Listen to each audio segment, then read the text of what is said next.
Welcome बच्चों, कैसे हैं आप सब। आई होप कि आप सभी अच्छे होंगे। मैं Sangeeta from learn hub, the free learning platform, जहां आप पढ़ सकते हैं math science SST absolutely free at learnhub.com।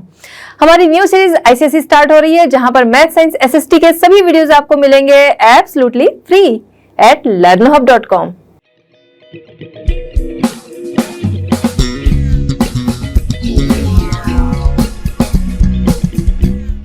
बच्चों, आज हम डिस्कस करेंगे आईसीएसई क्लास 7। टॉपिक हमारा है एक्सपेंशन ऑफ द दिल्ली सल्तनत, the Khilji and the Tughlaq dynasties.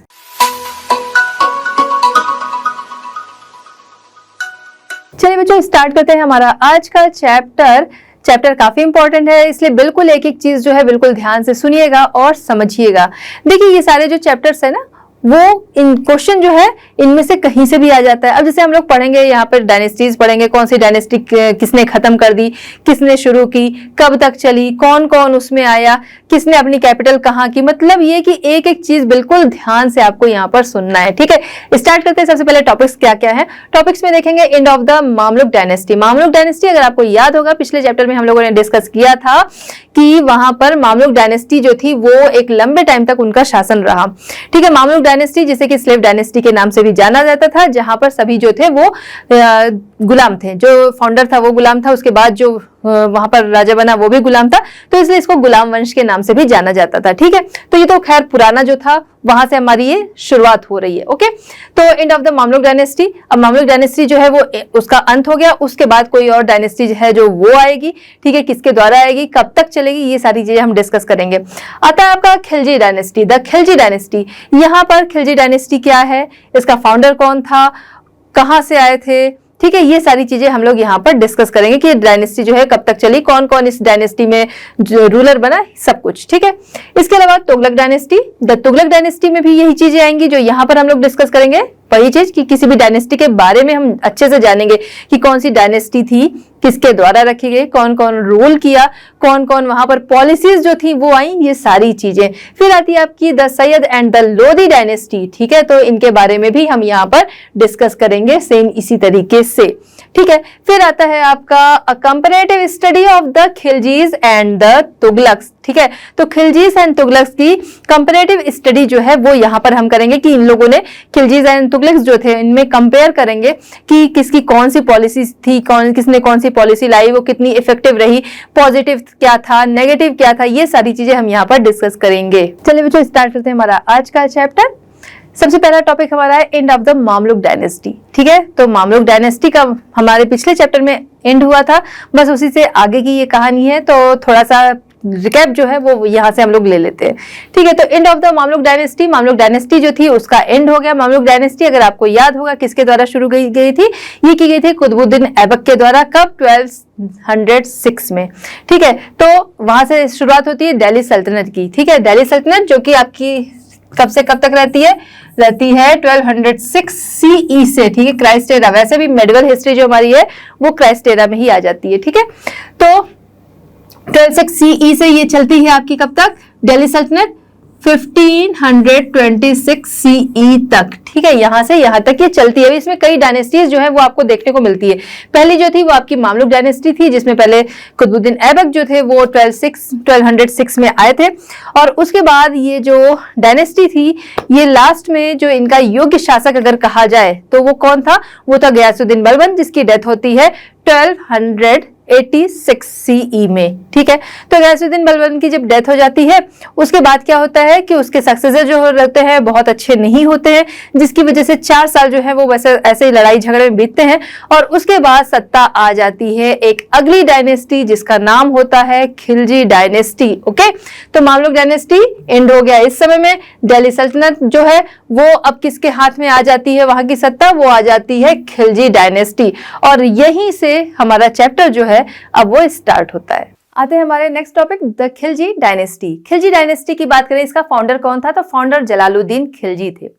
ठीक है, जिन्होंने इसकी नींव रखी, किस डायनेस्टी को हटाकर, इसके पहले मामलुक डायनेस्टी थी। ठीक है, हमने जो लास्ट चैप्टर डिस्कस किया था और लास्ट टॉपिक जो हमारा था वो मामलुक डायनेस्टी का अंत था। कब? 1290 में। ठीक है, गयासुद्दीन बलबन जो कि उसका योग्य शासक था, उसके बाद बहुत अच्छे सक्सेसर जो थे वो आए नहीं, 4 सालों तक इधर उधर किसी तरह से सत्ता जो थी वो चलती रही।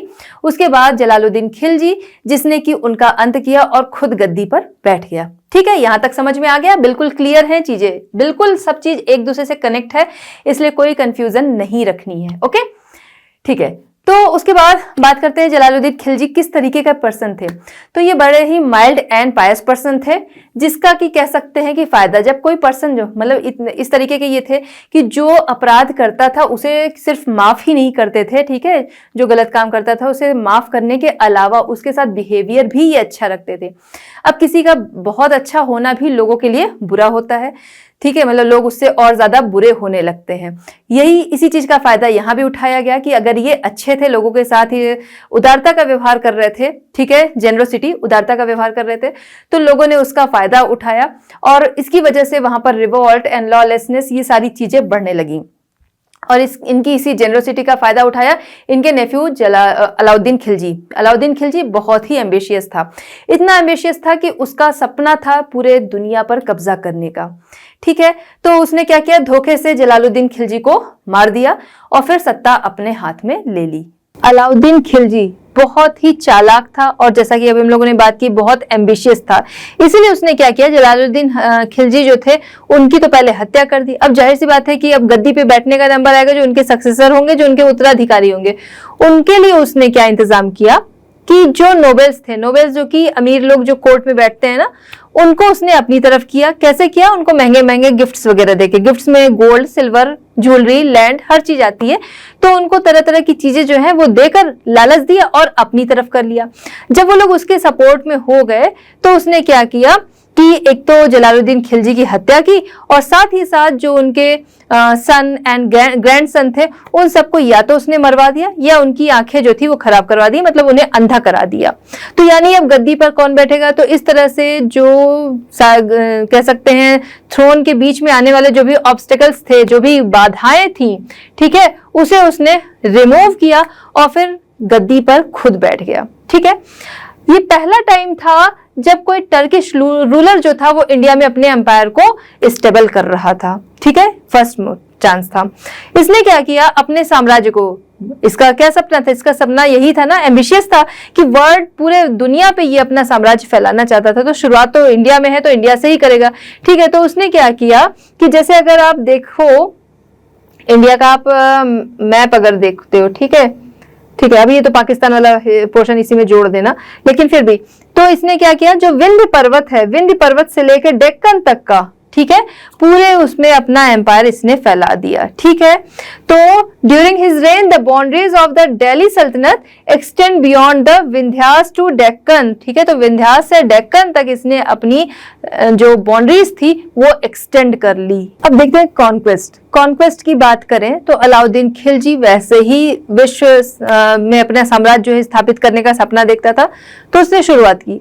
सबसे पहले उसने क्या किया, गुजरात में अपनी एक आर्मी भेजी, जिन्होंने क्या किया, गुजरात को कॉन्कर कर लिया और अपने में मिला लिया। ठीक है, तो अलाउद्दीन के द्वारा भेजी गई आर्मी वहां पर गुजरात को उन्होंने हराया और अपने में मिला लिया। अब इसके बाद इसने मलिक काफूर, बड़ा ही इंपॉर्टेंट नाम है, मलिक काफूर कौन था, इसे 1000 दीनार, दीनार क्या था, एक मुद्रा थी उस समय की, तो 1000 दीनार में अलाउद्दीन खिलजी ने इसको खरीदा था, जो कि इनका काफी विश्वास पात्र बन गया। बाद में आर्मी में इसे जनरल तक की पोस्ट जो है वो मिल जाती है, पहले ये स्लेव रहता है। ओके, जो कि बाद में काफी सपोर्ट करता है अलाउद्दीन खिलजी को आगे अपना जो एम्पायर था उसको एक्सपेंड करने में। ठीक है, फिर आगे आते हैं हम राजस्थान। अब ये क्या करता है, ये राजस्थान की तरफ चलता है। वहां पर पहले रणथंभौर जो था उस पर कब्जा करता है। रणथंभौर पर कब्जा करने के बाद क्या करता है, चित्तौड़ जो कि मेवाड़ की राजधानी थी, कैपिटल थी, उसे भी अपने कब्जे में ले लेता है। ठीक है, फिर राजपूत जो थे वो फाइट तो करते हैं जरूर, ठीक है, राजपूत जो थे वो ब्रेवली फाइट करते हैं, लेकिन फिर भी वो हार जाते हैं। और ये लोग क्या थे, जो विमेन फिर बाद में बचती थी, ठीक है, जो मेन हैं उनको तो मार दिया, फिर विमेन जो बचती थी उनके साथ बहुत बुरा बर्ताव करते थे, इसलिए जो विमेन थी उन लोगों ने क्या किया, उन्होंने जौहर जो था वो अपना लिया। जौहर क्या होता था, आप लोगों ने कुछ मूवी वगैरह में देखा होगा, जौहर एक तरह की प्रैक्टिस थी जहां पर क्या था, विमेन जो थी वो अपने आप को जलाकर मार देती थी। तो वहां भी जो विमेन थी उन्होंने जौहर किया, यानी अपने को जलाकर मार डाला, क्योंकि बाद में ये लोग जो थे वो उनके साथ बहुत बुरा बर्ताव करते। इसके बाद इसने क्या किया, important cities of Mandu, Ujjain, Dhar, Chanderi, इनको भी और मालवा, इनको भी इसने कैप्चर किया। ठीक है, यानी कि एमपी की तरफ आ गया। दिल्ली था, दिल्ली से इसने क्या किया, राजस्थान, गुजरात। ठीक है, अगर आपको इंडिया का मैप जो है याद होगा ही। ठीक है, तो अगर हम ऐसे देखें, सॉरी, ठीक है, अगर हम इसको ऐसे देखें, ठीक है, तो यहाँ पर दिल्ली से उसने क्या किया, इधर राजस्थान, गुजरात, इनको कैप्चर कर लिया। इसके बाद क्या किया, इधर मध्य प्रदेश जो है, ये वाला एमपी वाला एरिया जो है, इसको भी कैप्चर कर लिया। जब इसको कैप्चर कर लिया तो अब इसका साउथ की तरफ जाने का रास्ता जो था वो यहां से ओपन हो गया है ना। पहले क्या था, पहले बीच में और स्टेट्स थे, तो ये साउथ की तरफ उतनी आसानी से नहीं पहुंच सकता था, बट यहां पर इनको हराने के बाद ये साउथ की तरफ का इसका रास्ता जो था वो खुल गया।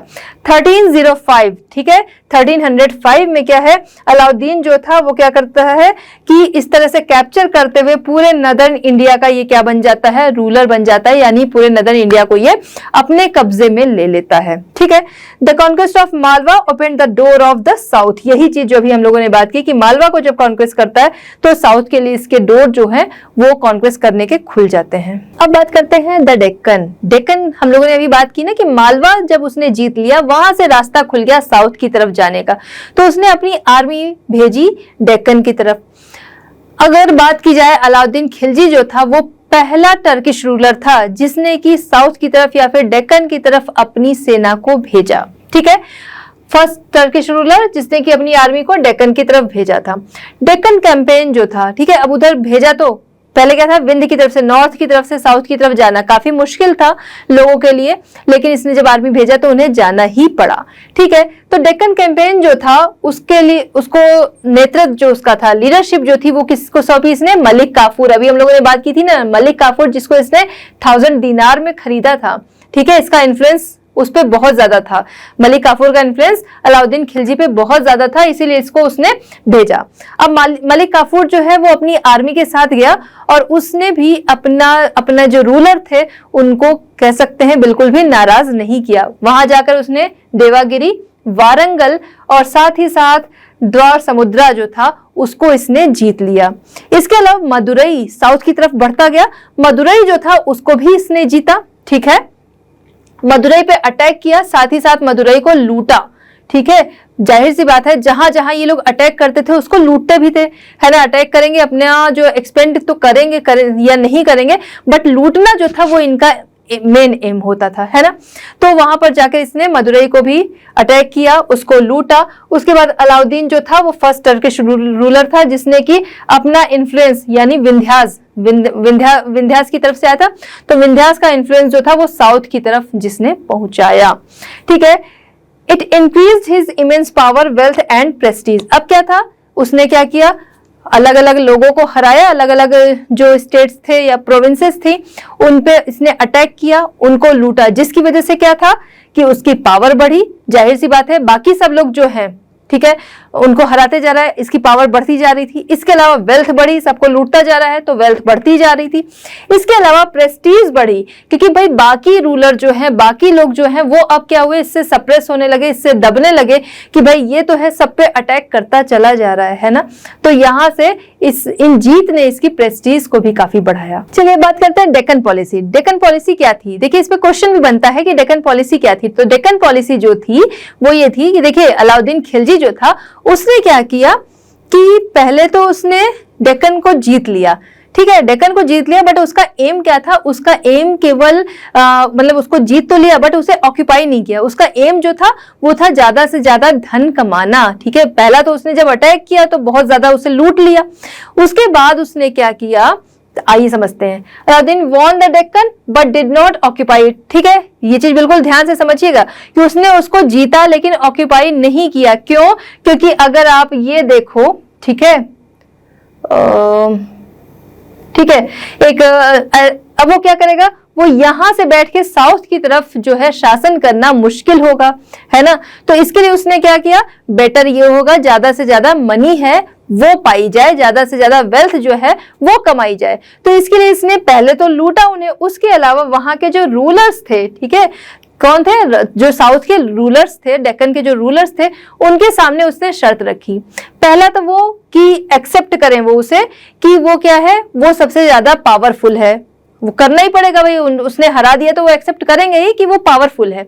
इसके अलावा ऑक्यूपाई तो नहीं किया, बट वहां के जो रूलर्स थे उनके सामने शर्त रखी उसने, या फिर कह सकते हैं उन्हें मजबूर किया। शर्त क्या रखेगा, अब उन्हें वो मजबूर करेगा क्योंकि उन्हें हरा दिया है, तो उसने उन्हें मजबूर किया कि वो एनुअल हैवी ट्रिब्यूट जो है वो पे करे, यानी एक बड़ा अमाउंट हर साल इनको पे करे, यानी कि क्या है, ज्यादा से ज्यादा इसको वेल्थ जो है वो मिलती जाएगी, लूटने के बाद भी हर साल उसके पास एक अच्छा खासा अमाउंट जो है वो पहुंचता रहेगा। यही थी उसकी डेक्कन पॉलिसी। अब बात करते हैं मंगोल इन्वेजन्स की, ठीक है। मंगोल इन्वेजन्स समय समय पर होते रहते थे, आपने पहले भी देखा।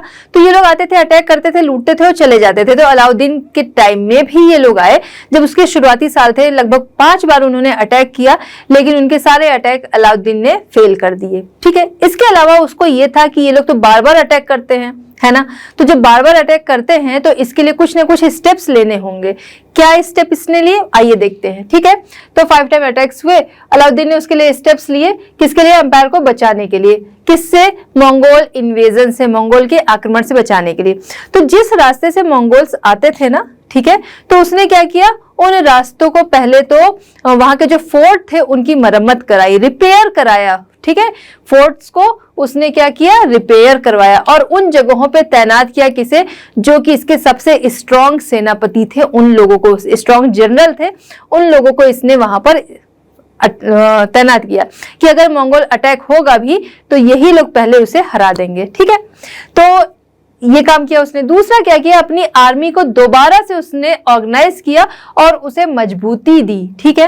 इसके अलावा जो मंगोल लीडर्स पकड़ जाते थे जब अटैक करने आते थे, ठीक है, कुछ जो है वो भाग गए, कुछ जो है वो पकड़ गए, कुछ मर गए, तो जो लोग पकड़ जाते थे उनको हाथियों से कुचलवा देता था, ठीक है, इतनी बुरी तरह से उनको मौत देता था, जिससे कि क्या है, बाकी मंगोल जो है वो इससे डरे, ठीक है, दोबारा से वो आए ना, तो इसलिए भी ये ऐसा करता था, ठीक है।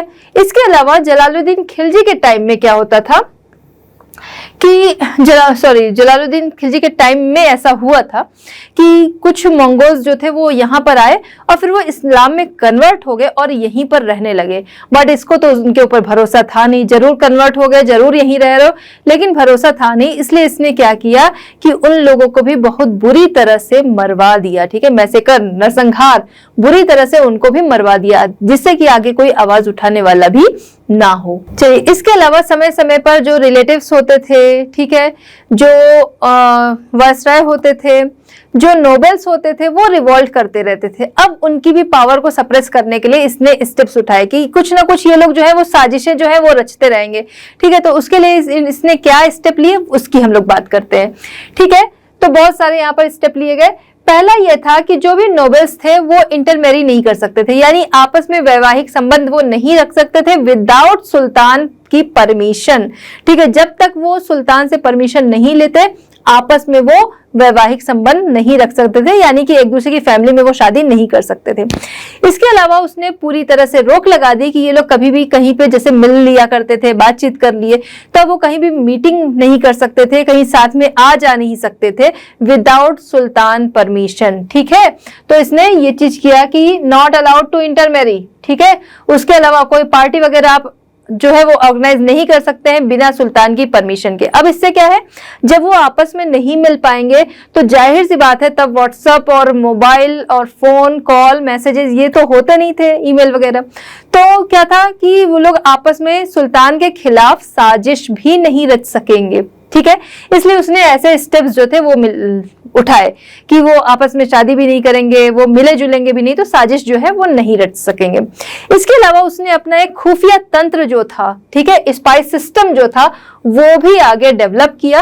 वो किस लिए, वो इन नोबेल्स पे वो बिल्कुल नजर रखता था कि ये नोबेल्स अगर कहीं पे पब्लिक प्लेस में कहीं मिल रहे हैं, क्या कर रहे हैं, उनकी सारी इंफॉर्मेशन पहुंचाता था। साथ ही साथ उनके घरों में क्या हो रहा है वो भी ये स्पाई सिस्टम जो था वो सुल्तान के पास पहुंचाता था।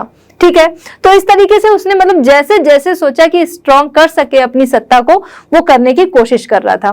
फ्यूडल्स क्या होते हैं? राजा क्या करता है, बहुत सारी लैंड होती है, कुछ पोर्शन जो है किसी को दे दिया, तो फ्यूडल्स जो होते हैं उस पे किसान से खेती करवा रहे, उस राजा के पास रेवेन्यू जो है वो पहुंचा रहे होते थे। ठीक है, क्योंकि हर जगह की लैंड जो है वो राजा नहीं देख सकता है, ठीक है, उनको हैंडल नहीं कर सकता, तो फ्यूडल्स को दे देता था। कई बार फ्यूडल्स जो होते थे बहुत स्ट्रांग होते थे और वो विद्रोह कर देते थे राजा के खिलाफ। तो उसने क्या किया कि फ्यूडल्स जो थे उनकी भी पावर को उसने घटाने के लिए क्या किया कि अब कोई फ्यूडल जो है वो एक तो लंबे टाइम तक फ्यूडल नहीं बनेगा, फ्यूडल्स जो है वो चेंज होते रहेंगे, उनकी जगह चेंज होती रहेगी। उसके अलावा फ्यूडल्स के लिए जो चीजें तय हुई हैं उनको वही मिलेगी। वो फ्यूडल्स जो होते थे, वो जो फार्मर्स होते थे, उनको बहुत ज्यादा परेशान करते थे, उनसे बहुत ज्यादा रेवेन्यू वगैरह वो कलेक्ट करते थे। तो उसने इन सारी चीजों पर रोक लगा दी कि अब एक लंबे टाइम तक एक लैंड होल्डर्स नहीं बन के रह सकेंगे, ठीक है, उनकी जगह भी चेंज होती रहेगी। उसके अलावा इन किसानों को वो परेशान नहीं कर सकेंगे, ठीक है, जो लैंड ओनर्स वगैरह है। तो इस तरीके के स्टेप्स उसने उठाए। यहाँ पर आगे हम देखते हैं reorganisation of the army. Army जो थी उसका इसने दोबारा से ऑर्गेनाइजेशन यानी कि दोबारा से संगठन किया। किस तरीके से, आइए देखते हैं। आर्मी को भी क्या है, बेटर बनाना है, इसके लिए इसने कई स्टेप्स जो थे वो लिए। क्या लिए? Alauddin was the first ruler to establish a standing army. First ruler था जिसने की स्टैंडिंग आर्मी जो थी, स्थायी सेना जो थी, वो आगे इसने एस्टेब्लिश की। ठीक है, इसके अलावा अपनी जो आर्मी था उसका साइज इसने काफी बढ़ाया। ठीक है, अपनी आर्मी का साइज इसने काफी बढ़ाया। दाग एंड चेहरा प्रैक्टिस जो थी वो इसने शुरू की। दाग और चेहरा प्रैक्टिस क्या था, इसको हम समझते हैं। देखिए, इन सब पे क्वेश्चन बनता है, बिल्कुल एक एक चीज ध्यान से सुनिएगा क्योंकि 1 मार्क्स में एमसीक्यू वगैरह में कहीं से भी क्वेश्चन आते हैं। तो दाग और चेहरा प्रैक्टिस जो था वो इसने शुरू की। क्या था दाग? पहले तो दाग हम समझेंगे। दाग ये था कि जो हॉर्स होते थे इनकी सेना में, ठीक है, तो उन हॉर्सेस को क्या किया जाता था, दाग दिया जाता। दाग दिया जाता था मतलब क्या किया जाता था, कोयले का टुकड़ा लेके उनके किसी पोर्शन पे जला दिया जाता था, जो कि क्या था, निशानी थी कि हाँ ये सुल्तान के घोड़े हैं, ये सुल्तान की आर्मी के घोड़े हैं। ठीक है, इसलिए उनको निशान देने के लिए, मतलब कह सकते हैं कि उसको पहचान करने के लिए वो उसने दाग प्रथा जो थी वो शुरू की। इसके अलावा उसने क्या किया, चेहरा प्रथा शुरू की। चेहरा प्रैक्टिस क्या था? चेहरा प्रैक्टिस था जो आर्मी होती थी, सेना के जो लोग होते थे, उनकी पूरी इंफॉर्मेशन जो है वो कलेक्ट की जाती थी। मतलब उनकी इंफॉर्मेशन का रख रखाव कि कौन है, कहां से है, कितने लोग हैं, ये सारी इंफॉर्मेशन जो है वो रखी जाती थी। ठीक है, कौन कितना काबिल है, मतलब हर तरह की इंफॉर्मेशन सेना के जो लोग थे उनके बारे में रखी जाती थी। इसके अलावा जो आर्मी यूनिट थी, हर आर्मी यूनिट में जासूस या गुप्तचर होते थे, है ना। कई बार होता है ना, आर्मी के लोग भी जो हैं वो किसी ना किसी से मिल गए, चीजें ठीक से चल रही हैं, नहीं चल रही हैं, तो इन सब चीज के लिए उसने क्या किया कि हर आर्मी यूनिट में अपने गुप्तचर रखे, जो कि क्या थे, चुपचाप वो चीजों को देखते थे और फिर सुल्तान के पास बातें पहुंचा देते थे। ठीक है, नेक्स्ट इसने क्या किया, जो नोबल्स थे उनको अलाउ नहीं था कि वो अपनी आर्मी रख सके। पहले नोबल्स वगैरह जो है, जिन्हें अगर फैसिलिटी चाहिए वो क्या करते थे, अपनी आर्मी रख सकते थे। अब इसने क्या किया, मना कर दिया कि नोबल्स जो हैं वो अपने लिए आर्मी नहीं रख सकते हैं। इसके अलावा क्या किया कि उसने सेना के जो सोल्जर्स थे, ठीक है, या आर्मी के लोग जो थे, उनको जो सैलरी मिलती थी उसे उसने फिक्स किया और साथ ही साथ उसे काफी कम कर दिया, रिड्यूस कर दिया। ठीक है, तो उनकी जो सैलरी थी उसे जो पे किया जाता था उसे कम भी कर दिया और फिक्स कर दिया। अब बात करते हैं रेवेन्यू रिफॉर्म। इसमें इसने क्या किया रेवेन्यू रिफॉर्म्स में? तो देखिए, आर्मी जो थी वो बढ़ाता जा रहा था, तो जब आर्मी बढ़ रही है उसे मेंटेन करने के लिए भी एक अच्छा खासा धन चाहिए। ठीक है, वेल्थ चाहिए कि उन्हें सैलरी भी देनी है और बाकी मेंटेनेंस भी चाहिए। ठीक है, जो भी अस्त्र शस्त्र है उन सब के लिए। तो इसके लिए इसने क्या तरीका निकाला कि रेवेन्यू जो है वो बढ़ा दिया जाए। ठीक है, चलिए देखते हैं। लार्ज आर्मी को मेंटेन करने के लिए इसने कुछ रेवेन्यू रिफॉर्म जो थे वो इंट्रोड्यूस कराए, जिसके लिए उसने land and ensuring land and share the state. इसके लिए क्या किया जाता था कि जो भी जगह होती थी, प्रोविंसेस होते थे, उनकी लैंड को नापा जाता था और वहां से अपना शेयर यानी अपने स्टेट का जो शेयर था वो यहाँ से तय किया जाता था कि यहाँ इतनी लैंड है तो यहाँ से इतना जो है वो हमारे लिए है। ठीक है, एक तो यहां से ऐसे कलेक्ट कर लेता था, इसके अलावा क्या करता था कि जो टैक्स वगैरह कलेक्ट करने होते थे उसके लिए अलग से स्पेशल ऑफिसर जो थे, रेवेन्यू ऑफिसर्स, वो अपॉइंट किए गए थे कि वो लोग क्या है अलग अलग एरिया के लिए रहेंगे, तो उसी हिसाब से कलेक्ट आसानी से कर सकेंगे। तो इसलिए रेवेन्यू ऑफिसर्स जो थे, स्पेशल रेवेन्यू ऑफिसर्स, वो अपॉइंट किए गए।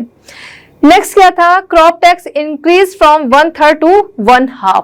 पहले क्या था, जो क्रॉप टैक्स, ठीक है, फसल पे जो टैक्स लगाया जाता, जो फसल होती थी उस पे जो टैक्स लगाया जाता था वो होता था 1/3। इसने अब क्या किया, इसको ज्यादा पैसे चाहिए थे हर तरफ से, इसने क्या किया, उसे हाफ कर दिया कि अब वो हाफ टैक्स जो है, वो फसल का हाफ जो है वो देना पड़ेगा इनको, ठीक है। इसके अलावा पेमेंट जो आर्मी के लोग थे या जो इनके सोल्जर्स थे, उनको पेमेंट जो पहले की जाती थी, या जो लोग होते थे ऑफिसर्स वगैरह भी, जैसे जागीर वगैरह देने का सिस्टम मान लीजिए था, तो अब इसने क्या किया, अब वो सारी चीजें चेंज कर दी कि पेमेंट जो होगी वो क्या होगी, वो कैश में होगी। पहले क्या था, कहीं पे किसी को लैंड दे दिया या कोई और चीज दे दी, वो क्या है, किसी को कम वैल्यू में मिल रही, किसी को ज्यादा में। अब उसने पेमेंट जो थी वो कैश में फिक्स कर दी, जिससे क्या है, एक निश्चित अमाउंट लोगों के पास पहुंचता। अब बात करते हैं मार्केट कंट्रोल पॉलिसी, ठीक है। मार्केट कंट्रोल पॉलिसी क्या है, समझिएगा, बिल्कुल स्टेप बाय स्टेप हम लोग चीजों पर चलेंगे, बिल्कुल ध्यान रखिएगा। तो मार्केट कंट्रोल पॉलिसी की बात करें तो अलाउद्दीन खिलजी जो था उसने मार्केट कंट्रोल पॉलिसी लाई, जिसके तहत पहले उसने क्या किया था, जो सोल्जर्स थे उनकी सैलरी को उसने रिड्यूस कर दिया था, ठीक है। जो फार्मर्स थे उनके पास से जो रेवेन्यू टैक्स लिया जाता था वो बढ़ा दिया था, ठीक। अब इनके लिए क्या है, इनके लिए महंगाई जो थी वो बहुत ज्यादा बढ़ गई, जो चीजें पहले खरीद सकते थे अब वो इनकी पहुंच से बाहर थी, क्योंकि सैलरी भी कम हो गई, रेवेन्यू भी ज्यादा देना पड़ रहा है, तो वो चीजें अब इनकी पहुंच से बाहर थी। तो इस महंगाई को कंट्रोल करने के लिए उसने कुछ स्टेप्स लिए, वो क्या लिए वो हम लोग समझते हैं, ठीक है। तो ये चीजें इसने की थी, ओके। स्टेप्स जो लिए गए उस दिल्ली में मार्केट को एस्टेब्लिश करने के लिए, ठीक है, या कह सकते हैं इस महंगाई को कंट्रोल करने के लिए, तो उसके लिए उसने क्या किया कि दिल्ली में मार्केट जो थी अलग अलग चीजों की अलग अलग मार्केट जो थी वो लगवा दी, यानी कि ग्रुप वाइज जैसे कह सकते हैं कि बांट दिया कि 3 तरह की मार्केट जो थी वो लगने लगी, ठीक है। एक जो लगती थी वो फूड के लिए, कि उस मार्केट में फूड आइटम्स जो थे वो मिलते थे, ठीक है। दूसरी मार्केट जो लगती थी वहां पे क्लॉथ्स, एक्सपेंसिव चीजें जैसे कि शुगर, ड्राई फ्रूट्स, ये सारी चीजें एक्सपेंसिव होती थी वो मिलती थी। और तीसरी मार्केट उसने जो थी वो बनवाई, वो किसकी थी, हॉर्सेस, कैटल्स एंड स्लेव्स, क्योंकि दास भी उस समय बिकते थे, है ना, मलिक काफूर दास बना के खरीदा गया था। तो ये क्या था कि ये इस तरीके से मार्केट जो था वो इसने डिवाइड कर दिया, ठीक है। हर मार्केट में अपनी अपनी चीजें जो थी वो मिलती थी। अब क्या था, उनके रेट जो थे वो इसने फिक्स कर दिए, ठीक, कि मार्केट में कोई भी जो है वो धांधली नहीं कर सकता है, यानी कि जो चीजें बेचनी है जिस तरीके से, ठीक है, जो चीजों के रेट फिक्स है उसी तरह से बेचने होंगे। और उनपे निगरानी रखने के लिए उसने एक ऑफिसर जो था वो अपॉइंट किया, जिसे कि कहा जाता था शाहना, ठीक है। शाहना क्या था, ऑफिसर जो अपॉइंट किया जाता था उस पोस्ट का नाम था शाहना, ठीक है। तो क्वेश्चन ऐसे भी आ सकता है, शाहना क्या था। तो हर मार्केट को के अंडर में, ठीक है, हर मार्केट में वो एक ऑफिसर जो था वो अपॉइंट किया जाता था उन लोगों को कंट्रोल करने के लिए, ठीक है, मार्केट को कंट्रोल करने के लिए, जिसे कि कहा जाता था शाहना। इन सुधारों के लिए चीजों के जो रेट थे वो फिक्स किए गए और साथ ही साथ उनके प्राइसेस कम भी किए गए, ठीक है, क्योंकि यहाँ पर क्या था, महंगाई को कंट्रोल में करना था। इसके अलावा उसने क्या किया, अपने ऑफिसर्स जो थे वो अपॉइंट किए जो कि नजर रखते थे ट्रेडर्स पे, जिससे कि कोई भी जो है किसी तरह की धांधली ना करे, ठीक है। इसके लिए वो क्या करता था, ट्रेडर्स को उसने नियुक्त कर रखा था जो कि बराबर नजर रखते थे। अगर कोई शॉपकीपर है या कोई पर्सन वो क्या कर रहा है, होर्डिंग यानी कि जमाखोरी कोई कर रहा है, ठीक है, गुड्स जो है उनकी जमाखोरी, यानी कि जैसे कुछ चीजें होती है कभी कभी, जैसे कोरोना टाइम में भी आपने देखा होगा कि कुछ लोग जो होते हैं वो चीजों को रख लिया उन्होंने कि बाद में रेट बढ़ा के इस चीज को बेचेंगे। तो अगर कोई ऐसा करते पकड़ा जाता था, या अगर कोई जो मेजरमेंट कर रहा है, ठीक है, जो भी चीजें जो है वो ली जा रही हैं, ठीक है, वेट जो है वो कम दे रहा है या प्राइस ज्यादा ले रहा है, तो उनको बहुत बुरी तरह से पनिश किया जाता था। जैसे अगर किसी ने, ठीक है, कोई सामान तोल रहा है, ठीक है, उसने मेजरमेंट में कुछ गड़बड़ी कर दी। 2 kg कोई चीज लेनी है, उसने 1.7, ठीक है, 1 kg 700 ग्राम इतना दे दिया। मान लीजिए 300 ग्राम उसने कम कर दिया, 200 ग्राम 500 ग्राम उसने चुपके से कम कर दिया। करते हैं कभी कभी कुछ ट्रेडर्स ऐसा। तो अगर कोई ऐसा करते पकड़ा जाता था तो उसे किस तरह से पनिश किया जाता था? उसके लिए सजा फिक्स थी, उसको अपनी बॉडी का उतना पार्ट काट के, यानी उतना मांस जो था वो काट के देना पड़ता था। तो जब ऐसी पनिशमेंट रखी गई थी तो जाहिर सी बात है लोग डरेंगे और ऐसी चीजें नहीं करेंगे। तो उसने इस तरीके, हालांकि बहुत क्रूअल था, अच्छी चीज नहीं है, बट उसने इस तरीके की चीजें जो थी वो मार्केट को कंट्रोल करने के लिए रखी थी।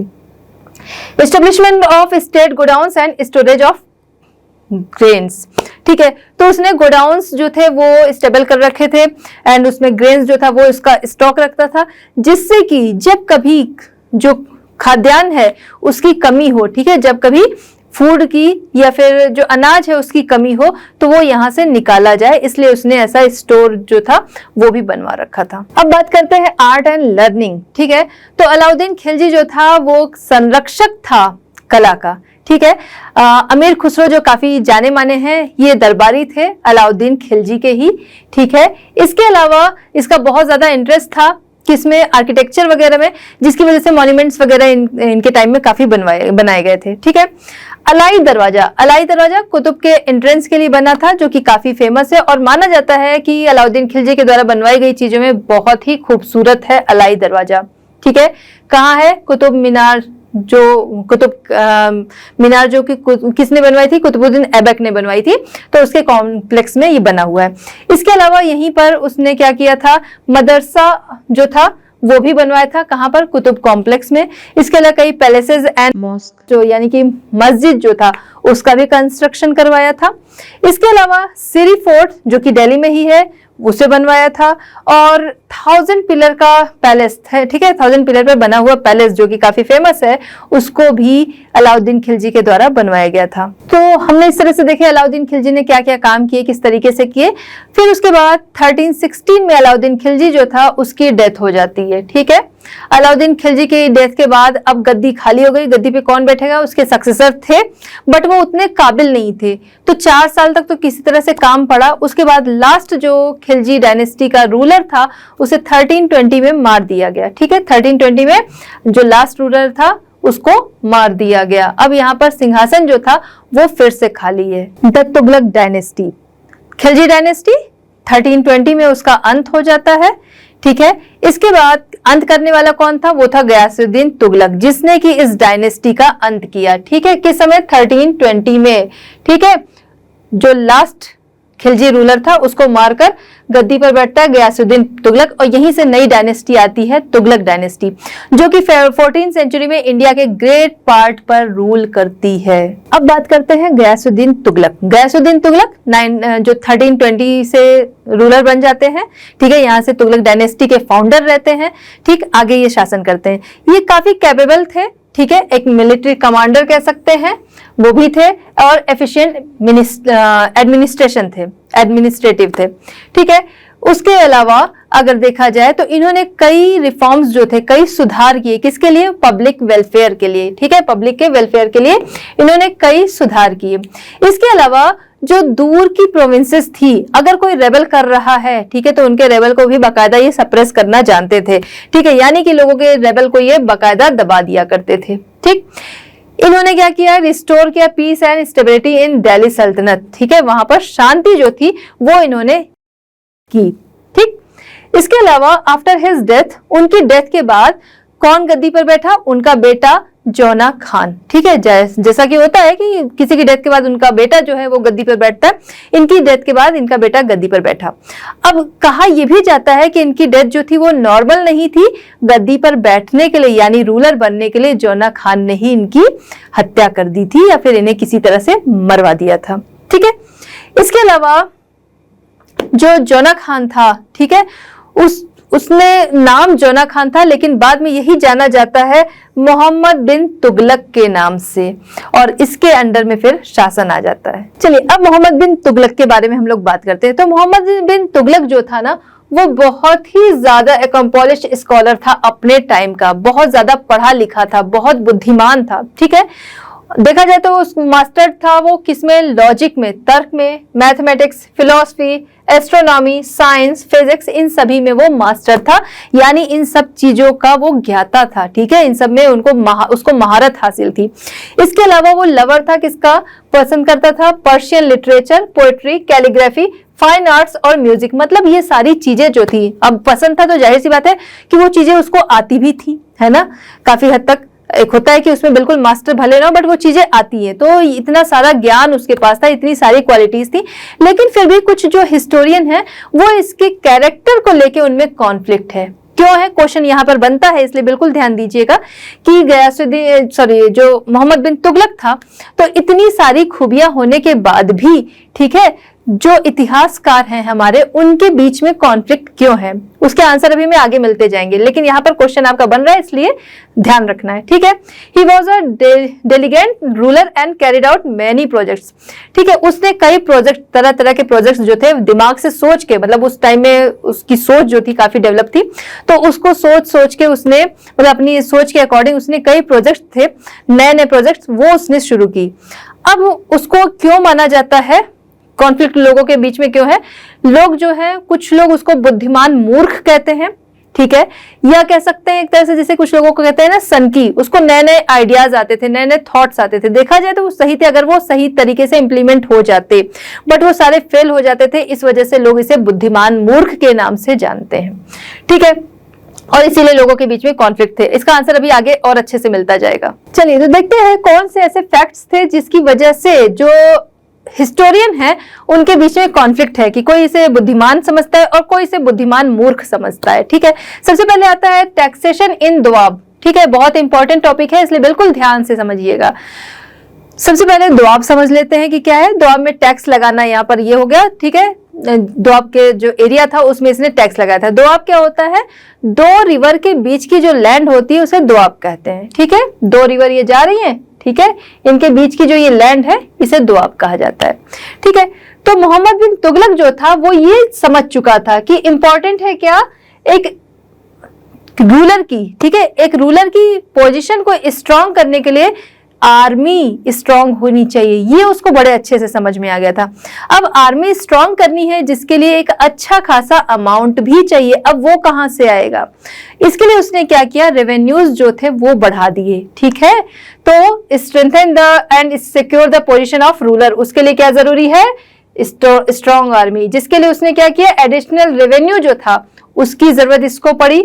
उसके लिए उसने क्या किया, टैक्स लगाया कहां पर, गंगा यमुना दोआब। गंगा यमुना दोआब, गंगा जा रही यमुना जा रही, बीच की जो लैंड है, जाहिर सी बात है कि जो लैंड है, ठीक है, अब उसकी देखिए समझ ये थी, उसकी सोच तो बड़ी सही थी कि ये दो रिवर जो जा रही हैं तो इसके बीच की जो लैंड होगी वो काफी फर्टाइल होगी, तो वहां पे क्रॉप भी अच्छी होगी। जब वहां पे क्रॉप अच्छी होगी तो वहां से मुझे रेवेन्यू भी ज्यादा लेना चाहिए, इसलिए इसने वहां का रेवेन्यू जो था वो काफी ज्यादा बढ़ा दिया।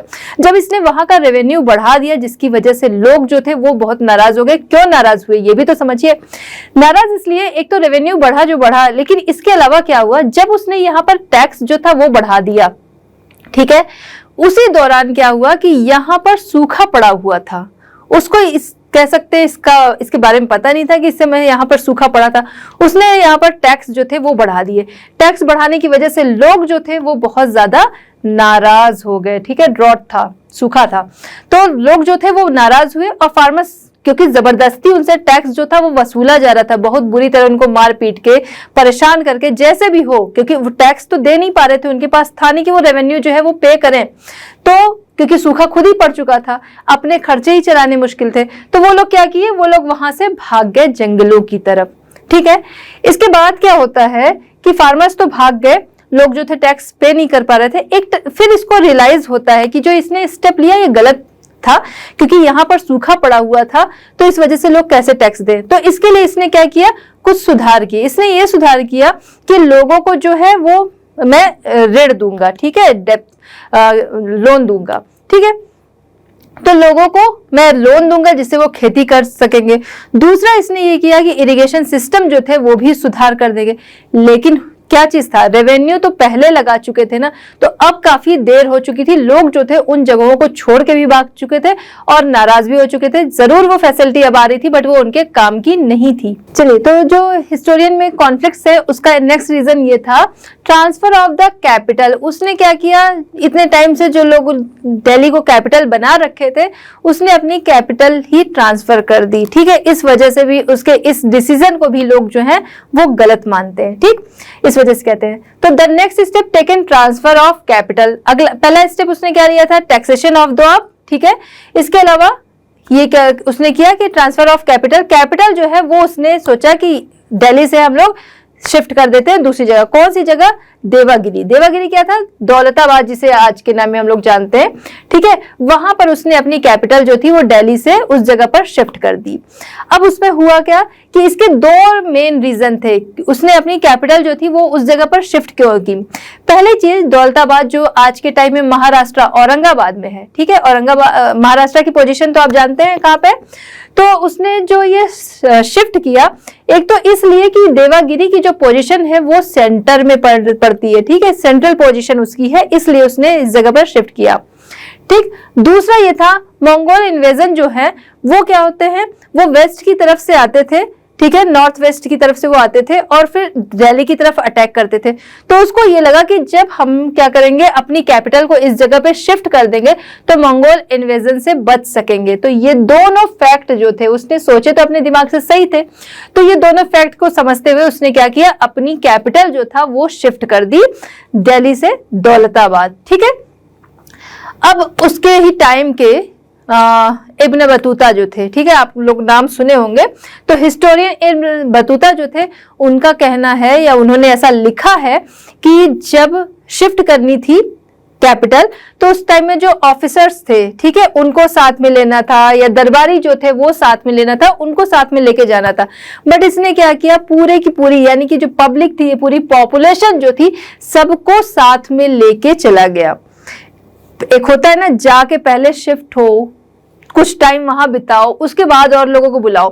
बट इस टाइम में क्या किया मोहम्मद बिन तुगलक ने कि मोहम्मद बिन तुगलक ने इस समय में क्या किया कि पूरी पॉपुलेशन को ही साथ लेके चला गया। तो इसलिए भी लोग जो है इसकी इस बात को मूर्खतापूर्ण मानते हैं कि सबको साथ लेके। हालांकि कुछ हिस्टोरियन जो है उनका कहना है कि पूरी पॉपुलेशन को लेके वो नहीं गया था, क्योंकि इस दौरान जिस टाइम में ये लोग शिफ्ट हुए, 2 साल के लिए लोग दौलताबाद के लिए शिफ्ट हो गए थे, कैपिटल शिफ्ट कर लिए थे। इस दौरान भी दिल्ली में कई काम जो है वो बनाए गए, कई मॉन्यूमेंट्स वगैरह बनाई गई। इसका मतलब कि पूरी की पूरी पॉपुलेशन जो है वो नहीं गई थी। तो अब जब यहाँ पर शिफ्ट होने की बात हुई कि जो कैपिटल है वो शिफ्ट करनी है, जिसके लिए एक लंबी दूरी इन लोगों को तय करनी पड़ी। दूरी कितनी थी, लगभग 1250 यानी 1250 किलोमीटर की ये जर्नी थी। अब जाहिर सी बात है, इतनी बड़ी जर्नी और इतनी सारी पब्लिक लेकर चलना बहुत ही मुश्किल था। हालांकि उसके लिए पहले से कुछ तैयारियां भी की गई थी, जैसे कि क्या किया गया था, सड़कों को चौड़ा करवाया गया था। क्यों? क्योंकि अभी लोग सेटल होने जा रहे थे और पूरी पब्लिक को लेकर जा रहे थे। तो जाहिर सी बात है, बहुत सारे लोग हैं, सामान भी बहुत सारा होगा, एनिमल्स वगैरह सब बहुत सारे होंगे, तो इसलिए सड़कों को चौड़ा करवाया गया। इसके अलावा उसके किनारे किनारे पेड़ लगवा दिए गए थे कि जब लोग थक गए हैं तो पेड़ों के नीचे उसकी छांव में बैठ के वो आराम कर सके। ठीक है, तो कुछ इंतजाम भी इस तरीके के किए गए थे। इसके अलावा क्या किया गया, टेम्पररी हट्स जो थे वो बनाया गया कि जब रुकना हुआ तो लोग जो है वहां पर रुक सकें, आराम कर सकें। इसके अलावा खाने पीने की भी व्यवस्था की गई, फूड एंड ड्रिंक जो था फ्री लोगों के लिए अवेलेबल कराया गया। ये सारी चीजें तो हुई, ठीक है, सबको सारा दल बल लेके ये लोग चले तो गए, लेकिन ये जो जर्नी थी बहुत ज्यादा डिफिकल्ट थी, क्योंकि इतनी दूर तक जाना आज की तरह की उतनी फैसिलिटी भी नहीं थी। ठीक है, जिसकी वजह से बहुत सारे लोग जो थे उनकी रास्ते में ही डेथ हो गई। कितने सारे लोग जो थे वो बीमार हो गए, कितने सारे लोग जो थे वो मेंटली टॉर्चर हुए। और जब सुल्तान जो है पहुंचते हैं दौलताबाद, फिर उन्हें एहसास होता है, रिकॉग्नाइज होता है ये चीज कि यहां आकर उन्होंने गलती की। सेंटर पे जरूर आए, लेकिन अब क्या है, दिल्ली जो है वो पूरी तरह से जो आक्रमण करेगा उसके लिए खुली है, दूसरे वो यहां भी आ सकता है। तो अब इन्हें अपनी गलती का एहसास हुआ, जिसकी वजह से अब इन्होंने आदेश दिया कि वापस लौटा जाए। वापस लौटा जाए 2 साल बाद, ठीक है, ये लोग जो है वो वापस लौट आए। वापस तो लौटे, लेकिन पब्लिक जो थी उसके अंदर बहुत ज्यादा गुस्सा आ गया क्यों गुस्सा आया, उसका बड़ा रीजन था। एक तो इतनी दूर आए, ठीक है, पहले जहां इंसान सेटल होके रह रहा था उसको वहां से हटा लाए दूसरी जगह सेटल होने के लिए। अगली जगह पे सेटल होते होते समय लगता है। उसके अलावा इतनी दूर आए, इतनी दूर आने में कितने सारे लोगों की डेथ हो गई, कितने सारे लोग बीमार हुए, कितने सारे लोग मेंटली टॉर्चर हुए। और यहाँ पर क्या है, सेटल होने के लिए अच्छा खासा खर्चा लगा लोगों का भी, और उसके अलावा शाही खजाना जो था वो भी पूरी तरह से खाली हो गया। क्यों? क्योंकि इन्होंने क्या किया, वहां पर अपनी कैपिटल बनाना चाहा सबको ले जाकर। तो लोगों के सेटल होने में अब कैपिटल है तो उसे भी खूबसूरत बनाया जाएगा, ठीक है। तो हर तरह से खर्चा बहुत ज्यादा लगा, जिसकी वजह से ट्रेजरी जो थी वो पूरी तरह से यहाँ पर खाली हो गई और लोग उससे बहुत ज्यादा गुस्सा हो गए। और जब वापस लौटा गया तो ऐसे में क्या हुआ, दौलताबाद जो था वो क्या हुआ, एक मिस डायरेक्ट मॉन्यूमेंट जो था, ठीक है, वो क्या रह गया, मिस डायरेक्ट एनर्जी का एक मॉन्यूमेंट बस बन के रह गया। एक तरह से वो बस खंडहर बन के रह गया, जिसे कि बड़ा खूबसूरती से सजाया गया था। इतना ज्यादा वहां पर नुकसान हुआ। अब आगे नेक्स्ट स्टेप था टोकन करेंसी।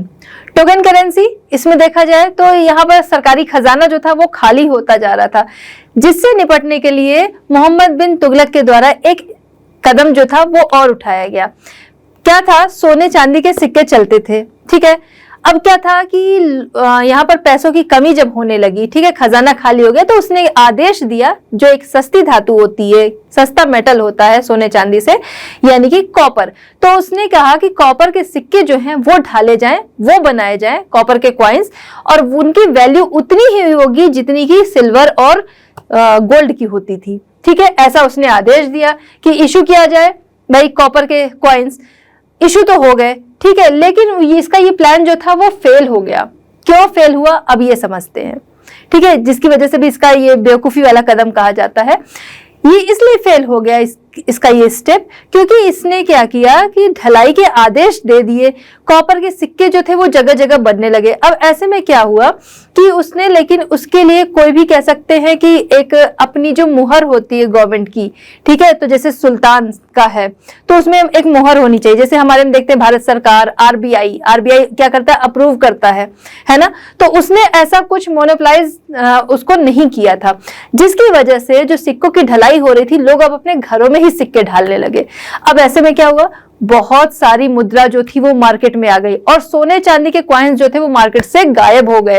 क्यों? क्योंकि लोग जो थे उसको बचा बचा कर रखने लगे और ये कॉपर के सिक्के जो थे वो लोग अपने घरों में ही बनाने लगे, जिससे कि पूरा मार्केट पड़ गया। अब यहाँ पर क्या था कि जो सुल्तान था, सुल्तान को जो टैक्स पे करना पड़ता था, अब पब्लिक बड़ी आसानी से पे कर रही थी। क्यों? क्योंकि अपने घरों में ही लोग सिक्के जो थे वो ढालते जा रहे थे, ठीक है। इससे क्या हुआ, बहुत ज्यादा नुकसान हुआ सरकारी खजाने का, कि लोग जो थे अपने से ही जो करेंसी है वो बनाने लगे। इसके अलावा जो विदेशी व्यापारी थे, फॉरेनर ट्रेडर थे, उन्होंने इस मुद्रा को लेने से मना कर दिया कि ये मोनोपलाइज नहीं है। दूसरी बात कि ये क्या है, सबको खबर लग गई कि भाई ये जो है वो जाली भी आ रहे हैं, ठीक है, फेक आ रहे हैं। तो इस वजह से उन लोगों ने इसको लेने से मना कर दिया।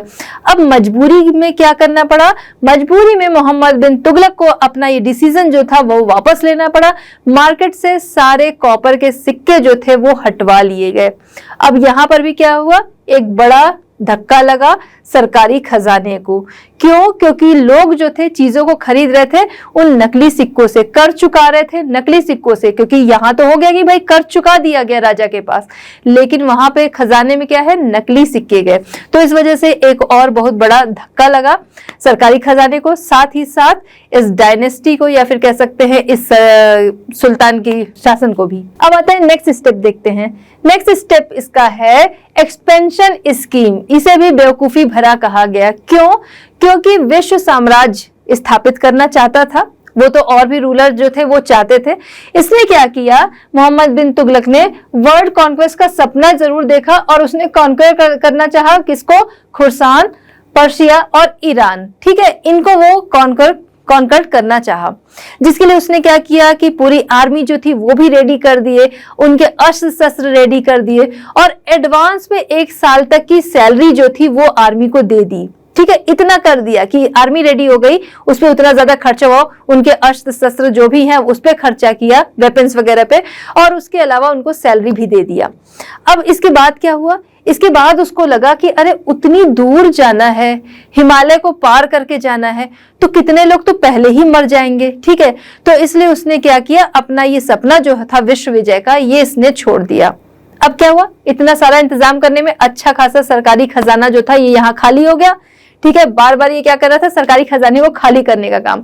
तो यहाँ पर जो उसने सपना देखा, बट अपने उस सपने को उसने 1 साल में ही इस प्रोजेक्ट को उसने छोड़ दिया।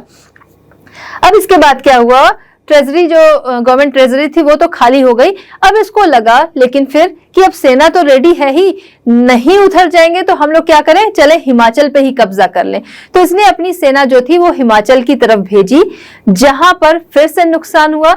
सेना के केवल 10 लोग ही जो थे वो वापस जिंदा बच के दिल्ली आ पाए, ठीक है, दिल्ली आ पाए। तो इसने अपनी सेना भेजी, लेकिन उस सेना में से केवल 10 लोग ही जो हैं बचकर वापस दिल्ली आ पाए। रिजल्ट्स ऑफ द स्कीम, अब बात करते हैं इसकी। तो मोहम्मद बिन तुगलक के द्वारा तरह तरह की चीजें जो स्टेप्स जो थे वो उठाए जा रहे थे, इसका रिजल्ट क्या हुआ, ठीक है।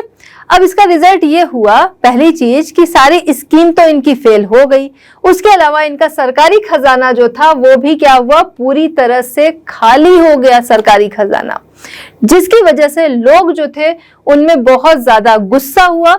गुस्सा होने की वजह से लोग जो थे वो बुरी तरह से विद्रोही हो गए, ठीक है, यानी इनके खिलाफ लोगों ने विद्रोह कर दिया। तो लोगों ने रेबल कर दिया, विद्रोह कर दिया, जिसकी वजह से साम्राज्य जो था, किंगडम जो था वो कमजोर हो गया। कमजोर होने से क्या हुआ, मेवाड़ के जो राणा थे, ठीक है, मेवाड़ के राणा जो थे, राणा, उन्होंने क्या किया, उन्होंने जो चित्तौड़ था, ठीक है, चित्तौड़ और रणथंबोर दोनों को क्या किया, अपने कब्जे में लिया और वहां पर अपना पावरफुल किंगडम जो था वो एस्टेब्लिश किया। इसके अलावा क्या हुआ, 2 नए स्टेट जो थे वो बने। कहां पर बने, साउथ की तरफ 2 नए स्टेट एस्टेब्लिश हुए साउथ की तरफ। पहला था हिंदू विजयनगर स्टेट, क्या किंगडम कह सकते हैं, ठीक है। तो 2 नई किंगडम्स जो थी वो बनी किधर, साउथ की तरफ, ठीक है। तो 2 नई किंगडम बनी साउथ की तरफ, पहला था हिंदू विजयनगर और दूसरा था मुस्लिम बहमनी, ठीक है, ये साउथ की तरफ स्टेब्लिश हुए। अब जो औरंगजेब की नीति थी डेक्कन की तरफ, डेक्कन को उन लोगों ने अपने कब्जे में कर रखा था, ठीक है, वहां पर शासन नहीं कर रहे थे बट उसको अपने कंट्रोल में ले रखा था। डेक्कन जो था वो भी क्या हुआ, वो भी फ्री हो गया। इसके अलावा बंगाल एंड सिंध जो थे उन्होंने भी अपनी स्वतंत्रता जो थी वो क्लेम कर दी। यानी कि अब हम क्या देख रहे हैं कि इनके हाथ से हर जगह का शासन जो था वो छूटता चला गया, ठीक है, क्योंकि लोग जो थे, अपने ही लोग जो थे वो बिल्कुल खिलाफ हो गए इनकी नीतियों के। बहुत सारे हिस्टोरियन जो थे वो इसी वजह से उसके कैरेक्टर को एक सनकी की तरह देखते हैं। हालांकि अगर देखा जाए, ऐसा भी मानना है कुछ इतिहासकारों का कि उसने जो नए नए चेंजेस किए थे, ठीक है, वो लोगों के लिए बिल्कुल नए थे, इसलिए लोग उसको एक्सेप्ट नहीं कर पाए, दूसरे वो फेल हो गए, वरना उसने बहुत सोच समझकर चीजें जो थी वो की थी, ठीक है। अच्छा, जो उलेमास थे यानी जो इनके प्रीस्ट होते थे उन्होंने भी साथ नहीं दिया, क्योंकि इसने पूरी तरह से उनको कह सकते हैं कि जो राजनीतिक काम थे, ठीक है, उनसे दूर रहने को कहा था। इसी वजह से जब यहाँ पर रेबल हो रहा था, लोग अपने आप को आजाद कर रहे थे, तो उलेमास जो थे उन्होंने भी इसका सपोर्ट नहीं किया। और इसके बाद मोहम्मद बिन तुगलक जो था 1351 में इसकी डेथ हो गई। मोहम्मद बिन तुगलक, उनकी डेथ के बाद गद्दी पर कौन बैठता है, फिरोज शाह तुगलक, ठीक है। मोहम्मद बिन तुगलक के बाद फिरोज शाह तुगलक। टाइम पीरियड है 1351 टू 1388, ठीक है, लगभग 37 ईयर का शासन इनका रहा।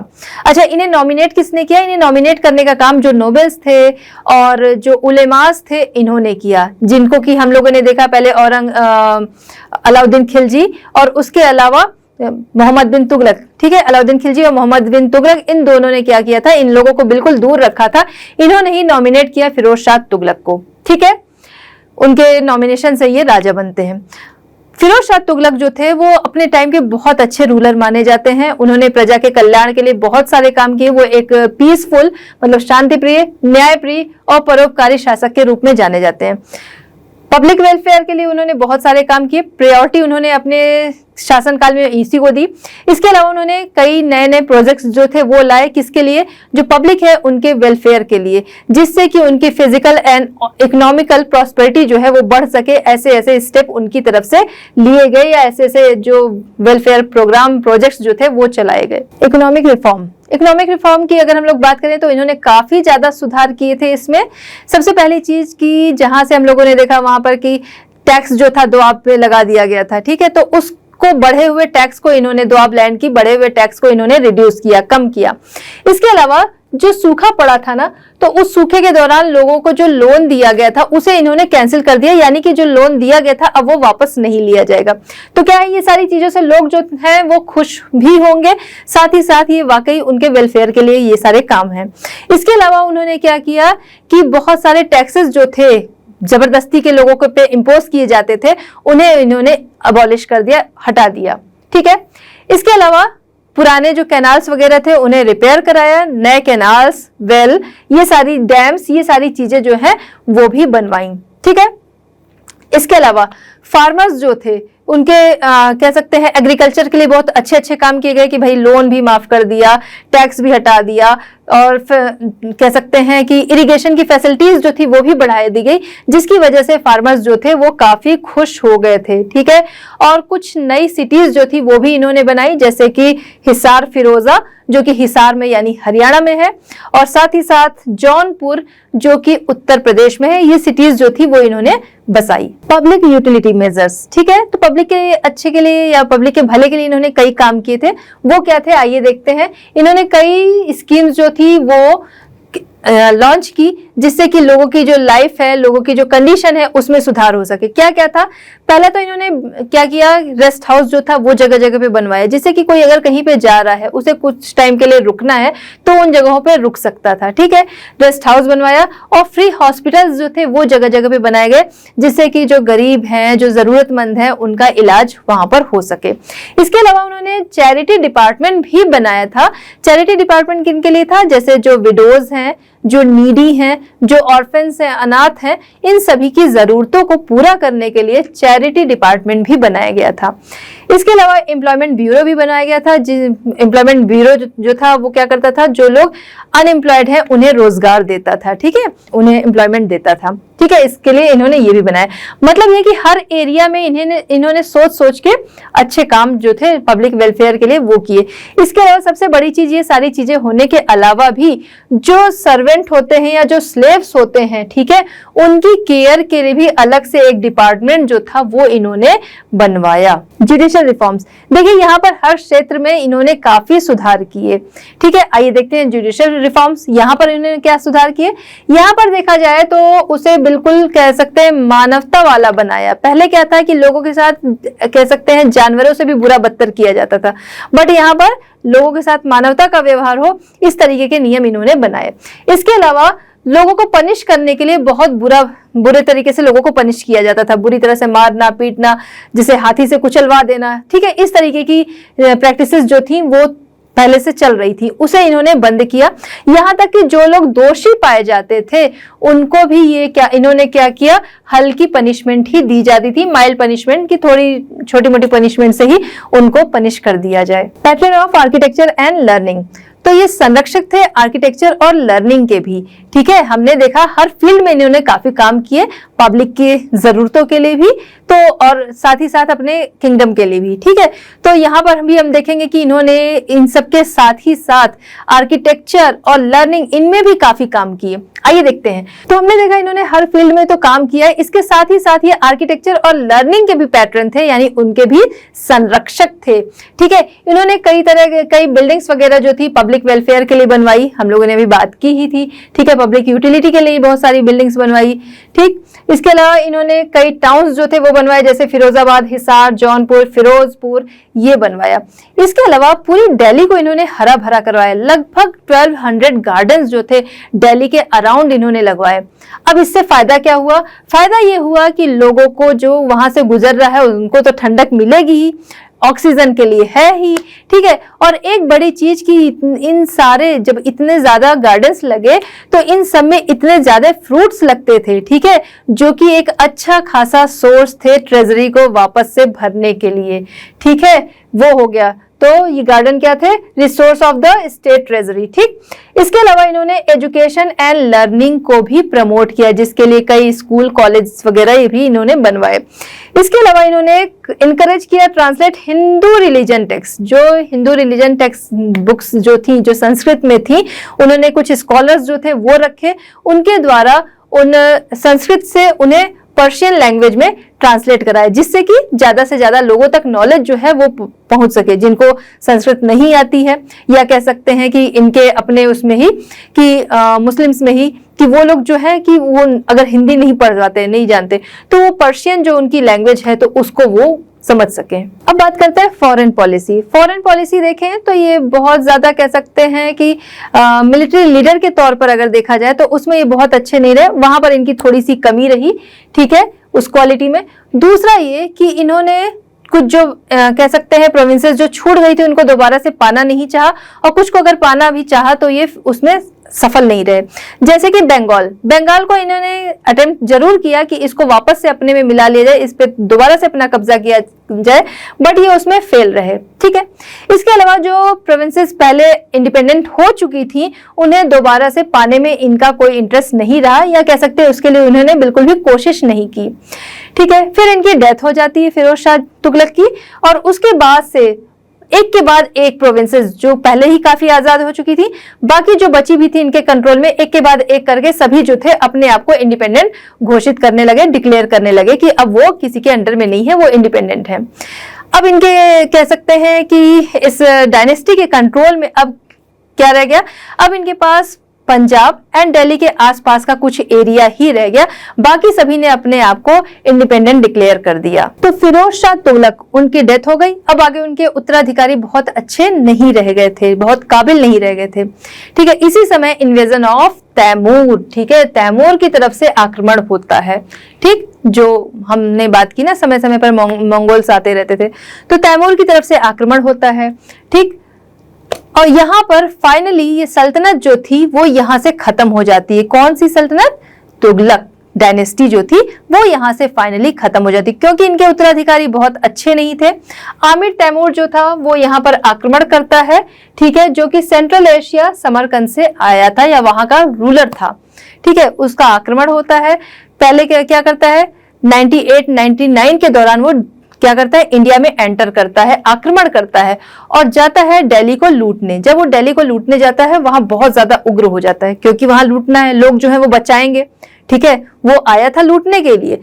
लोग जो है वो अपनी वेल्थ कह सकते हैं, अपनी प्रॉस्पेरिटी जो है वो बचाएंगे, जिसकी वजह से लोगों ने कह सकते आवाज उठाई, विरोध किया, और उसने क्या किया, इसलिए उनको बहुत बेरहमी से मैन, विमेन, चिल्ड्रन जो भी उसके सामने आ रहा था, ठीक है, सबको बुरी तरह से उसने मार दिया।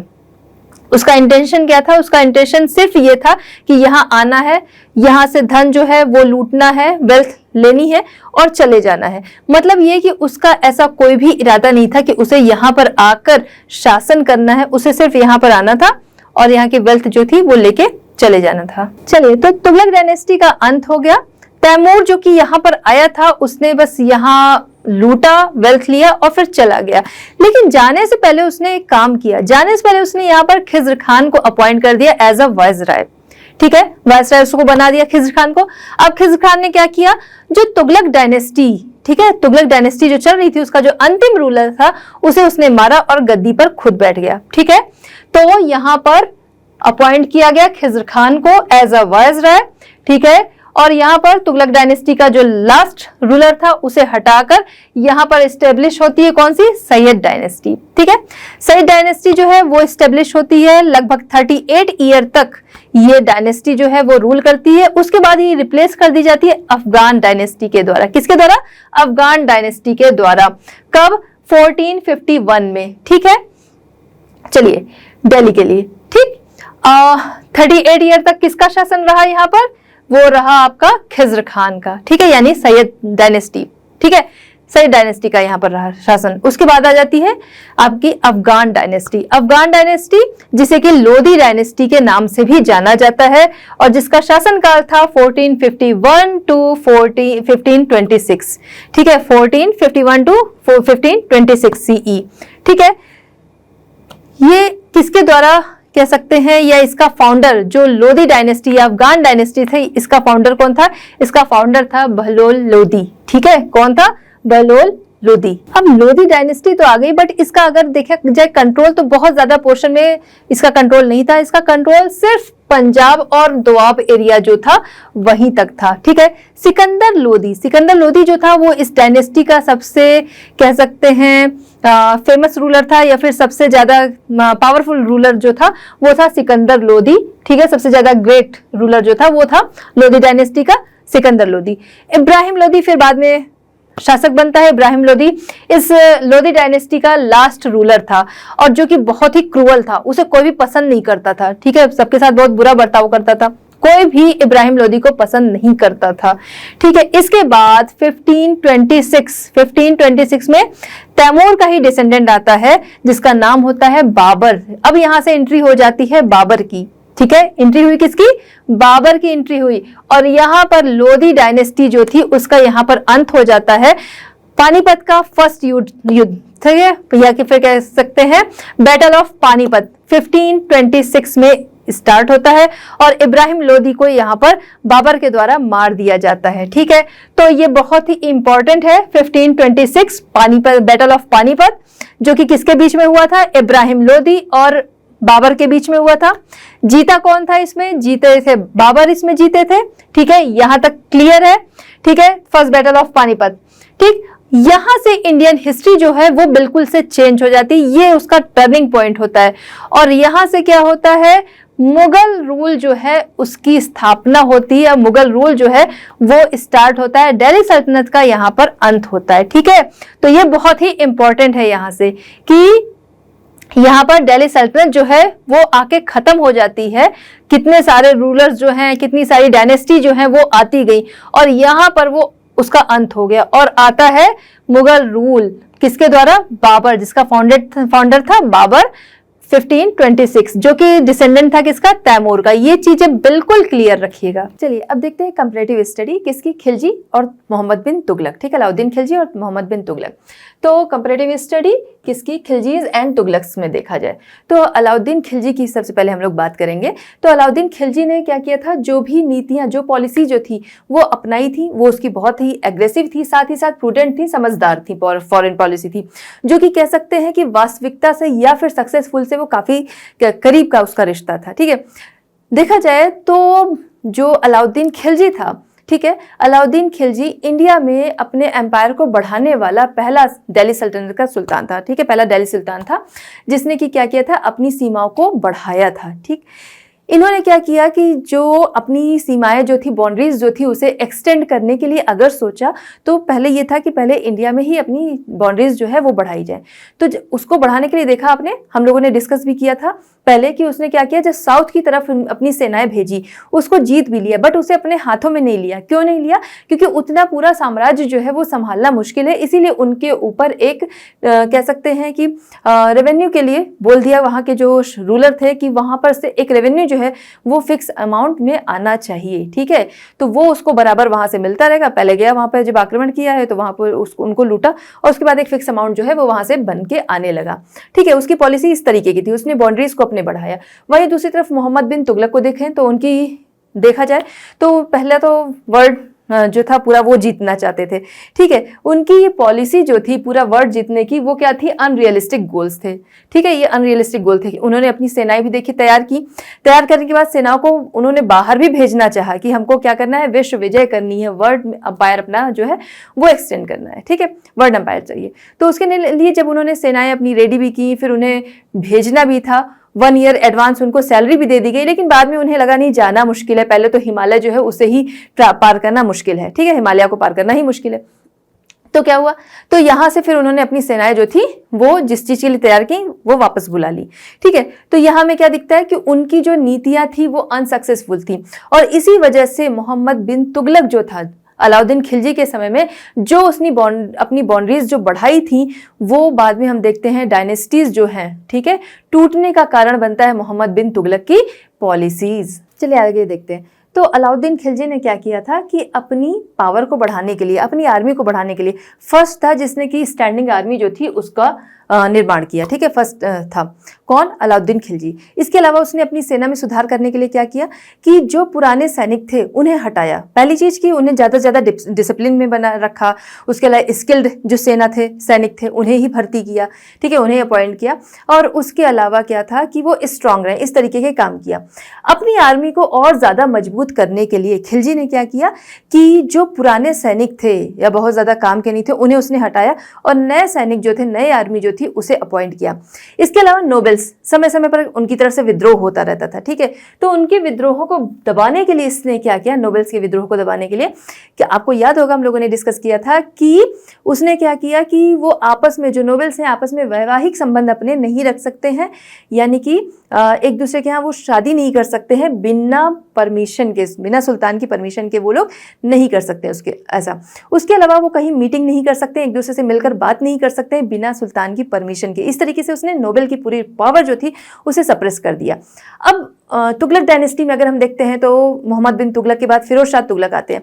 अब वो सोचते हैं कि जो नोबेल्स हैं उन्हें भी अपने साथ मिला लिया जाए, इसलिए वो दोबारा से जो नोबेल्स होते हैं, ठीक है, उनके लिए नई नई पॉलिसीज जो होती है वो लाते हैं वो, ठीक है। उससे क्या करते हैं वो कि उनकी जो सैलरी होती है वो इंक्रीज कर देते हैं, ठीक है। उनके अलाउंस वगैरह जो है वो क्या कर देते हैं, वो सब कुछ बढ़ा देते हैं, ठीक है। उनको ज़्यादा से ज़्यादा कह सकते हैं कि सम्मान देने लगते हैं, ठीक, इस तरीके के काम करते हैं। अब इससे होता क्या है कि जब नोबेल्स जो है वो दोबारा से अपनी पावर पाने लगते हैं, ठीक है, तो वो क्या है, फिर से पावरफुल होने लगते हैं। जो यहाँ पर सप्रेस कर रखा था अलाउद्दीन ने, यहाँ पर वो नोबेल्स जो है फिर से जब इमर्ज होने लगते हैं तो इसके बाद क्या होता है, यही कारण बनते हैं इस डायनेस्टी के टूटने का, ठीक है। क्यों? क्योंकि जब उनकी पावर पहले ज़्यादा थी तो वो क्या करते थे, अगले को सप्रेस करके रखते थे। यहाँ उनकी पावर कम हो गई, फिर से जब उन्हें पावर मिली तो दोबारा से वो क्या किए, सप्रेस करने लगे, और यही कारण था सुल्तान की पावर के कम होने का, डिक्लाइन होने का। अलाउद्दीन जो था अपनी पॉलिसीज जो थी वो बहुत बुरे तरीके से मनवाता था, ठीक है। उसके लिए बहुत ज़्यादा बुरी तरह से वो पनिश करता था, रथलेस, ठीक है, बहुत निर्मम तरीके से वो अपनी पॉलिसीज जो थी वो अप्लाई करवाता था। जैसे अगर आपको याद हो तो मार्केट कंट्रोल पॉलिसी जो थी वहाँ पर क्या था कि अगर कोई शॉपकीपर जो था वो अगर चीट करता था तो उसको बहुत बुरी तरीके से पनिश किया जाता था कि अगर उसने कोई चीज़ मेज़र की है, ठीक है, तो वहाँ पर मेजरमेंट में जितना कम है उतना ही जो शॉपकीपर होता था उसकी बॉडी से मांस जो था वो निकाल लिया जाता था, है ना, ऐसा था।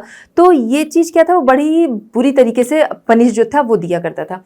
वहीं दूसरी तरफ देखा जाए फिरोज शाह तुगलक, वो क्या करते थे कि जो लोग अपराधी भी होते थे उन्हें भी वो माफ कर दिया जाता था, बहुत हल्का उनके लिए दंड देता था, ठीक है। तो यहाँ पर भी बहुत बुरी, मतलब बहुत कम तरीके से पनिश किया जाता था, लोगों को माफ कर दिया जाता था। तो ये क्या है, बिल्कुल अपोजिट दिख रहा है, ठीक है। उसके अलावा अलाउद्दीन खिलजी ने क्या किया था, अपनी डिफेंस आर्मी जो थी उसे स्ट्रॉन्ग किया था। बार बार मंगोल इन्वेजन हो रहे थे, शुरुआती सालों में ही 5 बार अटैक हो गए थे। उनसे सुरक्षा के लिए उसने क्या किया, अपने डिफेंस सिस्टम को ही स्ट्रॉन्ग किया, है ना, इस तरीके का काम किया। वहीं दूसरी तरफ क्या था, अपनी जो सीमाएं थी उसको उसने क्या किया, स्ट्रॉन्ग किया था, प्रोटेक्ट करने के लिए। वहीं दूसरी तरफ देखा जाए तो फिरोज शाह तुगलक ने क्या किया, उन्होंने उन मंगोल इन्वेजन से बचने के लिए अपनी जो कैपिटल थी दिल्ली से वो दौलताबाद की तरफ क्या कर दी थी, शिफ्ट कर दी थी कि एक तो सेंटर में रहेंगे और उस जगह से दूर रहेंगे तो मंगोल इन्वेजन से हम लोग बचे रहेंगे, ठीक है। बाद में उन्हें वापस आना पड़ा, तो वो क्या था, उनकी वो पॉलिसी जो थी वहां तक जाने की और बचने की वो फेल हो गई, ठीक है। तो यहाँ पर जो भी काम किए जा रहे थे वो सक्सेसफुली हो रहे थे, जिसकी वजह से बाउंड्रीज भी बढ़ती जा रही थी, और यहाँ पर वो अनसक्सेस हो रहे थे। अलाउद्दीन पहला रूलर था जिसने की सेपरेट रखा था रिलीजन और पॉलिटिक्स को, ठीक है। उसकी तरफ से था कि बिल्कुल उसने रिफ्यूज कर रखा था कि जो उलेमाज हैं वो गवर्नमेंट अफेयर्स में इंटरफेरेंस करें, ठीक है। तो ऐसा किसकी तरफ से था, ऐसा था किसकी तरफ से, अलाउद्दीन की तरफ से, ठीक है। इसके अलावा वहीं देखा जाए फिरोज शाह तुगलक जब वो गद्दी पर बैठते हैं तो जो उलेमास था उनका सपोर्ट था, उलेमास का। इसके अलावा फिरोज शाह तुगलक जो थे वो जो चीज़ें फॉलो करते थे अपने शासन में वो शरीयत के अकॉर्डिंग करते थे, ठीक है। इसके अलावा शरीयत जो उनके रिलीजन में होता है, ठीक है। उसके अलावा क्या था कि वो समय समय पर इन उलेमास से सपोर्ट भी लिया करता था, उनसे एडवाइस भी लिया करता था, ठीक है। अलाउद्दीन खिलजी की तरफ से क्या था कि देखा जाए तो बहुत ज़्यादा पढ़े लिखे नहीं थे, लेकिन फिर भी उनकी जो पॉलिसीज़ थी वो बहुत ज़्यादा सक्सेसफुल रही। हर चीज़ बहुत ही सोच समझ के उसने किया। आगे फिरोज शाह तुगलक को देखा जाए, वो अपने टाइम के एक बहुत बड़े स्कॉलर थे, बहुत बड़े विद्वान थे, लेकिन फिर भी देखा जाए कि उनकी जो पॉलिसीज़ थी वो क्या थी, वो फेल होती चली गई, जो कि आगे कारण बनी इस डायनेस्टी के अंत का। अच्छा, अब यहाँ पर कंपैरेटिव स्टडी देखनी है तो हमें इसके अलावा दोनों में क्या समानताएं थी ये भी हम लोग देखेंगे, है ना। तो दोनों में देखा जाए तो some similarities between the two as well, both are autocratic rulers. ठीक है, दोनों ही क्या थे, ऑटोक्रेटिक रूलर थे। ठीक है, कि उन्हीं की जो बातें होती थी वही। ठीक है, सुल्तान्स वर्ड वाज लॉ, सुल्तान के वर्ड जो होते थे वही लॉ होते थे, वही कानून होते थे, इसीलिए उनकी बातों को कोई चेंज नहीं कर सकता था। ठीक है, वही कानून बन जाते थे। इसके बाद many schemes were made for economic welfare of the subject. ठीक है, बहुत सारी स्कीम्स जो थी उन्होंने जो उनकी पब्लिक थी, जो उनकी प्रजा थी, है ना, उनके वेलफेयर के लिए किया था। ठीक है, इकोनॉमिक वेलफेयर के लिए। जैसे कि हमने देखा कि जो तुगलक डायनेस्टी थी, इसमें चाहे फिरोज शाह हो चाहे मोहम्मद बिन तुगलक, उस टाइम में हुआ।